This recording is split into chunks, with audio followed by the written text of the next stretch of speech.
Hey everybody, it's Rory from A&S Gear, and we're going to look at a marker from GoG today. This is the G-1M. So this is a different version of the G1 that they've done, but the M stands for mechanical. So this is a non-electric version of the G1. Internally, the G1, the original one, was very similar to like the Ecstasy. They had a electronically controlled solenoid. So when you pulled the trigger sent it activated a micro switch. The micro switch, sent a message to the board. The board controlled the solenoid. Blah blah blah. The gun shoots. That system obviously has potential problems in it. So in order to get away from that, they went with a purely mechanical pneumatic system. So I'll kind of explain to you how that works. We'll open the box. We'll look at the stuff you're going to get, and we'll go from there. So here we go. G-1M mechanical paintball marker. It does come in 50 and 68 caliber size, or the ability to shoot 50 or 68 caliber, depending on what you get. It comes with a couple different things. Gun, obviously 14-inch barrel, multi-position stock, vertical feed tube, safety barrel, cover, barrel sleeve, spare parts, and a quick start guide. So inside here we've got our gun, we've got our stock, we've got spare parts, barrel sleeve, and barrel. So the barrel does have kind of a tactical look to it with the fake muzzle brake end to it.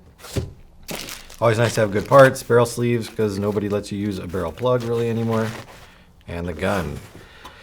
Stock, we'll just do that real quick to get it out of the way. To mount the stock up, you would take the back cap off, so you would remove these two screws off. Take your back plate, take these two screws, make sure that they are backed up. They'll fall off right here if you just pull this off, because they don't thread into anything. They thread into the gun, not the stock itself. You would then attach this onto there, thread it in, and you're done. It's that easy to put the stock on. You don't need to disassemble the gun in any way besides removing the back plate, which makes it nice and easy.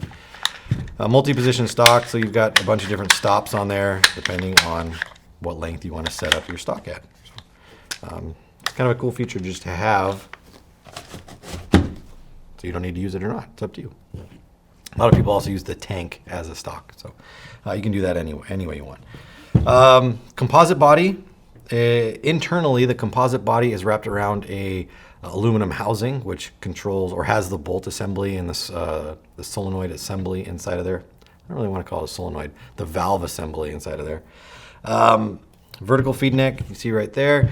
To get the inner workings of the gun out, you do need to remove the feed neck. You need to, you don't.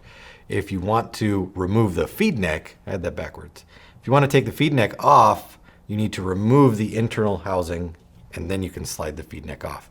The feed neck is held in place by the round housing that is inside there, so you do need to take that out. All functioning rails around the outside, regulator adjusted through the bottom. You do have just a straight bottom line ASA, but you could put something else on there if you wanted to.